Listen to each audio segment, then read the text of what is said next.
Bonjour à toutes et à tous, je reviens pour l'horoscope chinois de 2026 pour le signe du tigre.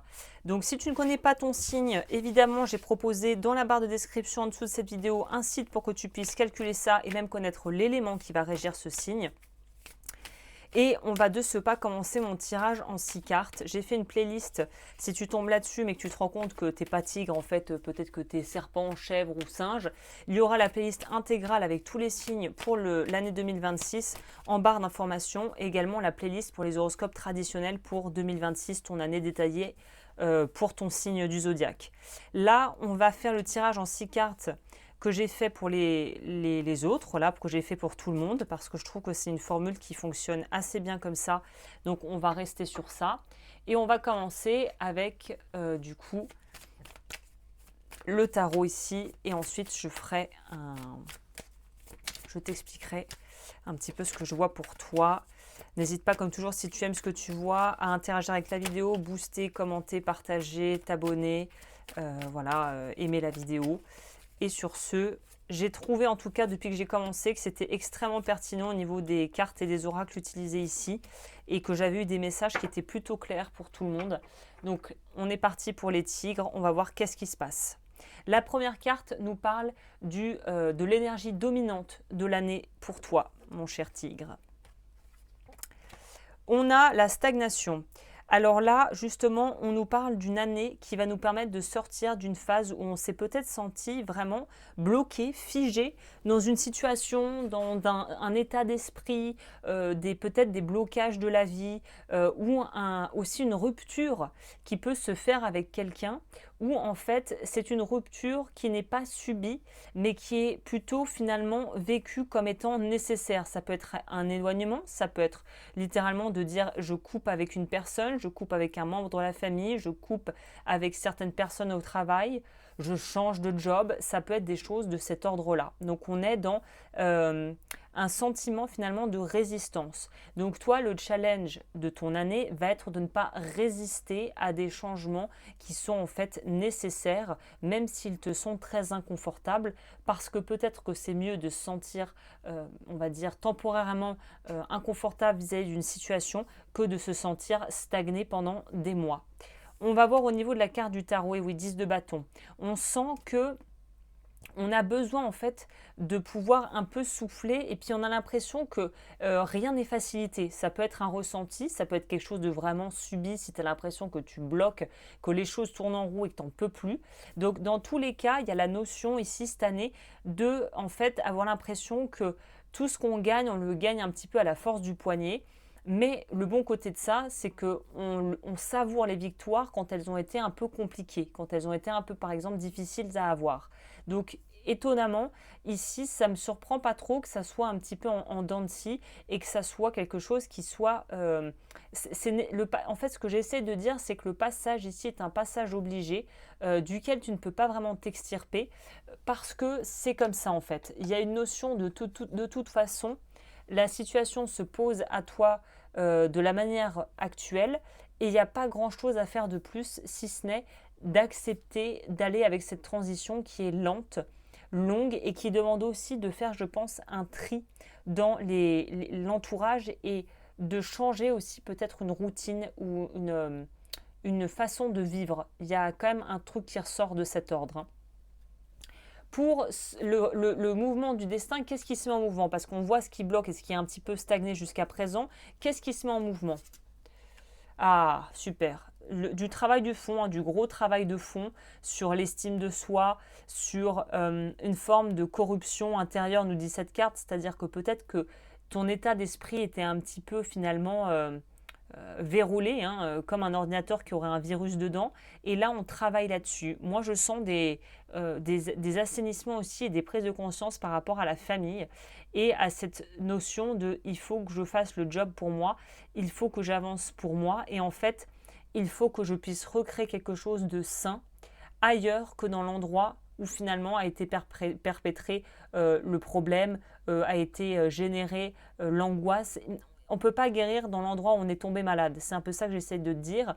Les cartes nous montrent que tout te pousse à sortir d'un environnement qui a peut-être été mauvais pour toi, toxique ou limitant.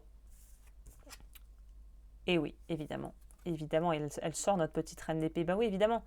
Évidemment, ça veut dire devoir faire le deuil de certaines choses, ça veut dire aussi se pardonner ce qu'on aurait voulu faire et qu'on n'a peut-être pas réussi à faire. Ça veut peut-être dire arriver à lâcher prise par rapport à une situation où on s'est senti vraiment démuni face à l'ampleur de ce qu'il y avait à traiter. Voilà, ça peut vraiment se jouer sur énormément de tableaux.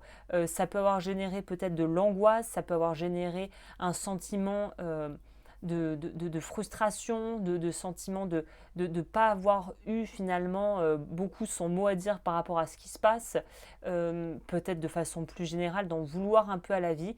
Et finalement, après être passé par tous ces états qui sont pas forcément agréables à vivre, mais après être passé par tout ça, arrive finalement le moment où on décide de faire la paix avec soi-même, où on décide un petit peu, il y a la notion de je ne sais pas si vous avez déjà entendu ce terme, d'acceptance radicale, d'accepter pleinement ce qui se passe, de plus essayer de lutter contre et de tout simplement en fait aller avec le courant et ne plus chercher à éviter ce qui a pu être douloureux pour nous parce qu'on sait que de toute façon on ne peut rien faire d'autre que d'avancer et d'essayer en fait de reconstruire. Il y a une idée de reconstruction qui est très présente ici.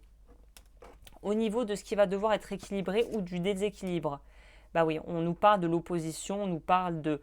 Ça va être compliqué de devoir lâcher avec une situation ou des gens parce que quelque part, même si c'était inconfortable, le fait d'avoir un sentiment de lien, un sentiment de proximité avec des gens, même si finalement il n'y avait pas forcément beaucoup de choses qui nous fonctionnaient, le peu qui fonctionnait remplissait un rôle chez nous. C'est-à-dire que ça remplissait peut-être le rôle de, comme on l'a vu, de, de de régulateur, c'est-à-dire que même si c'était inconfortable, l'inconfort était moins lourd à porter que le fait de devoir tout mettre à plat et de devoir tout changer de façon assez, finalement, assez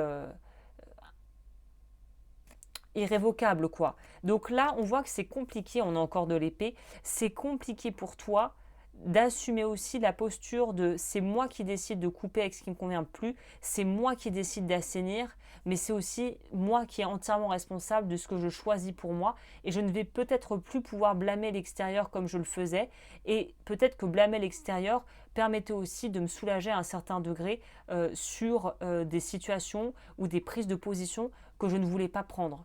Pour le dire plus simplement, peut-être que cette fois-ci, du coup, je vais être le ou la méchante de l'histoire, mais il faut que j'assume pleinement ce que je fais parce que de toute façon, ce que je vivais ne me convenait plus du tout. Au niveau des éléments, qu'est-ce qui est à nourrir ici? La simplicité et le respect de soi. Et plus tu te respectes, c'est logique, plus les gens vont te respecter.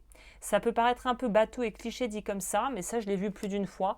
Quand on pose des limites au début et qu'on ne les a jamais posées, forcément les gens autour se disent qu'est-ce qui lui arrive ou qu'est-ce qui lui arrive, il y a un truc qui lui est tombé sur la tête, qu'est-ce qui se passe, je ne comprends pas, j'appuie sur les boutons comme avant pour pouvoir essayer de déclencher des réactions, il n'y a plus de réaction, c'est quoi ce bordel? Et en fait c'est tout simplement qu'à partir du moment où tu te positionnes et que ta posture change intérieurement, tu peux être sûr que dans ce qui se passe à l'extérieur, ça va aussi changer et que tu verras que tu n'auras plus du tout le même rapport avec les autres que tu as pu avoir dans le passé parce que justement, tu changes aussi quelque chose au niveau énergétique si on croit en soi, en ça. Il y a une notion en énergétique de, à partir du moment où on change un peu de vibe, où on change de posture, tu peux être certain que tu vas attirer à toi d'autres gens, d'autres situations, d'autres petits tests aussi de la vie pour voir si tu as bien appris la leçon.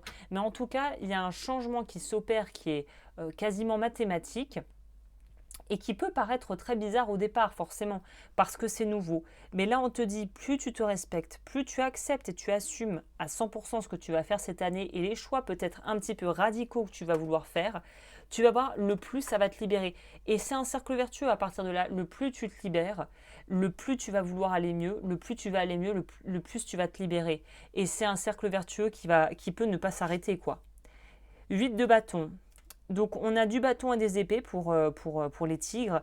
Vide de bâton, ça veut dire que tu vas devenir extrêmement fort ou forte pour justement ne plus te laisser happer par les autres, par les vieux schémas, par peut-être des schémas assez limitants pour toi qui t'empêchaient de vivre pleinement ta best life, il y a vraiment une notion de changement de posture assez radicale qui est nécessaire en fait. Et je pense que toi, on arrive à un stade où il y a un profond ras-le-bol en fait de ce que tu vis, peut-être des personnes qui te font vivre certaines choses. Et de toute façon, on ne peut pas rester là-dedans ad vitam aeternam. Il faut se sortir de là. Je pense que tu l'as compris. Et ce qui est bien, c'est que ce que tu nourris ici, c'est un équilibre justement entre arriver à poser des limites et aussi à faire preuve de beaucoup de bienveillance pour soi, surtout si on a eu du mal à les poser ces limites jusqu'à présent. Au niveau de la voie à suivre, le pouvoir d'apprivoisement du grand, renforcement du caractère de l'intérieur, bah oui. Plus tu as confiance en toi, plus tu fais des choses qui partent d'un espace en toi qui est juste, qui est sain, qui est aligné, évidemment, le plus tu vas construire ou plutôt renforcer comme un muscle cette confiance en toi, en la vie et cette notion de ce qui est juste et de ce qui est bon pour toi. Et de toute façon, c'est ce qu'on te demande. Voilà. Tu vas pouvoir cette année construire quelque chose d'extrêmement solide, pouvoir apprendre à te faire confiance, pouvoir apprendre à ne plus aussi trop te laisser happer parce que les gens attendent de toi. En gros, si je devais te résumer en un mot-clé ton année, c'est tu t'affranchis. Tu t'affranchis d'une posture ou finalement d'une situation qui ne t'apportait pas plus grand-chose ou qui ne te portait plus, qui ne te nourrissait plus. Et il était temps en fait que tu changes de posture parce que ce que tu vivais n'était clairement plus adapté, plus aligné avec toi. Hein. Au niveau de la synthèse, si on devait voir une énergie globale pour tout ça, eh bien oui. Les tigres, ça va être une année mouvementée. Pas forcément dans le sens des trucs incroyables, les montagnes russes, mais c'est mouvementé parce que on sent qu'on développe une espèce de résilience.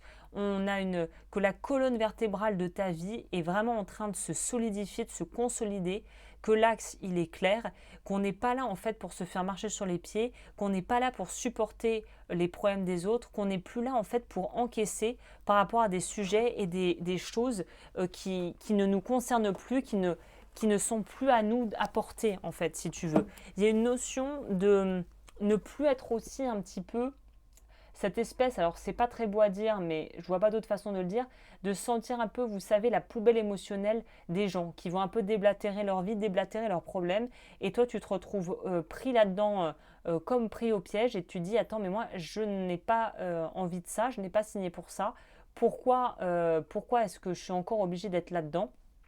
Et là on te dit que très clairement tu n'as plus besoin d'être là-dedans. Ça y est, tu arrives au stade où tu peux te sortir définitivement de cette espèce de marasme où tu as l'impression de toujours devoir finalement recoller les pots, recoller les morceaux avec les autres. On accepte de vivre sa vie pour soi et de ne plus attendre finalement que les autres nous donnent le feu vert pour faire ce qu'on a envie de faire. Donc c'est vraiment une année d'émancipation totale pour toi où le passé, on fait table rase du passé, on apprend de ses erreurs et surtout on a compris certains mécanismes, certaines situations où on voit ce qui est en jeu, on voit ce qui se passe et on sait aussi qu'on n'a plus envie de vivre ça parce que c'est plus juste pour nous, ce n'est plus bon, ça ne résonne plus. Donc on est entre deux mondes, quand on est à la phase d'une nouvelle ère qui commence en 2026, à mon avis qui va se consolider dans les années à venir. Donc je ne pense pas que ça soit l'année des grandes récoltes, mais c'est plutôt l'année des grandes prises de conscience cette année, et ça ne va aller qu'en s'améliorant au fur et à mesure. Donc les feux vont passer au vert de façon progressive cette année, il ne faut pas s'en faire. Ouais. 6 de coupe. Ça nous parle aussi de pouvoir finalement être la personne qu'on aurait toujours voulu être. Tu sais, quand on est petit, parfois, on se dit qu'on aimerait bien être ceci, qu'on aimerait bien être cela. On rêve un peu, on se rêve une vie, on se fantasme un peu une vie, une façon d'être, mais là, tu vas pouvoir l'incarner, tu vas pouvoir le vivre. Et c'est la meilleure chose qui puisse t'arriver. Hein. Très honnêtement, c'est la meilleure chose qui puisse t'arriver de pouvoir vivre ta vie pour toi et d'être vraiment, finalement, tout à fait en intégrité avec qui tu es. Donc c'est top. Hein. On va clôturer ce tirage avec mes cartes oracle que j'ai achetées spécialement pour ces tirages de l'année parce que ça me paraissait tout à fait dans le thème. Alors, c'est un peu perché pour les gens qui ne sont pas trop dans le perché, dans l'énergétique, dans les trucs unité cosmique et machin. Je vais lire uniquement ce qui va être pertinent pour nous parce que l'autrice a un parti un peu pris, un peu voilà, perché, c'est pas trop ma tasse de thé non plus. Mais voilà, je pense que ça vaut le coup quand même de lire le message. Les cartes sont sublimes. Par contre, niveau nudité, certaines cartes sont un petit peu trop dénudées pour YouTube. Donc il va falloir que je cache peut-être des parties du corps. On va voir ça de suite. Voilà, par exemple, ça, je pense que sur YouTube, c'est pas l'idéal. On a Nectar du Lotus, les amis. Carte 20, que je vais aller nous lire de ce pas. Alors, 20.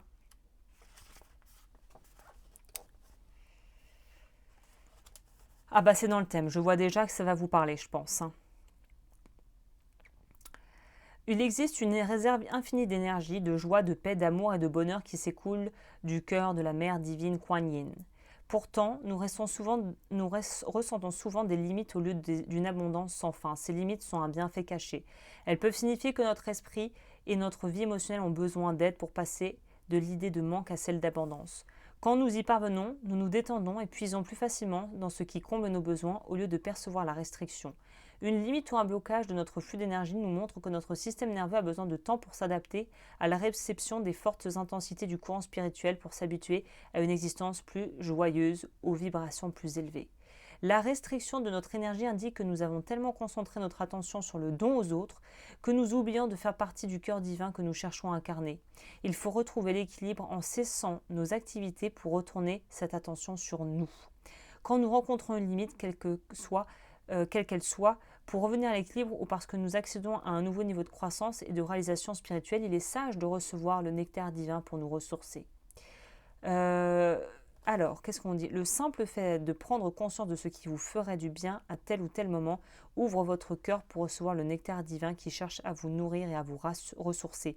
Prenez un moment pour réfléchir à vos besoins car cela renforce la conscience de soi et accroît la capacité à savoir consciemment ce qui nous convient. Donc en gros, c'est revenir vers vous et essayer de nourrir justement cette énergie en vous qui est un carburant pour aller de l'avant. Et peut-être que vous avez trop donné à l'extérieur et c'est pour ça que vous vous dites maintenant ça suffit en fait. Ok, super. Bon, bah, ça confirme un peu ce qu'on disait. La notion de devoir aussi, avec humilité, savoir quand il faut un petit peu réduire la voilure, quand il faut dire stop, quand est-ce qu'on peut vraiment focaliser son énergie sur autrui. Commencez déjà par se redonner de l'énergie à soi-même parce qu'il semblerait que vous rentrez dans l'année un petit peu à sec et laissez le flux de la vie en fait revenir progressivement, un petit peu comme on remplit une piscine dans votre propre vie. Voilà, eh bien écoute, j'espère que ça t'a plu. Si c'est le cas, n'hésite pas à commenter, à t'abonner, à liker, à t'abonner tout ci, tout ça, à booster la vidéo si c'est possible. Et je te retrouve très bientôt pour de nouveaux tirages sur ma chaîne. D'ici là, prends bien soin de toi.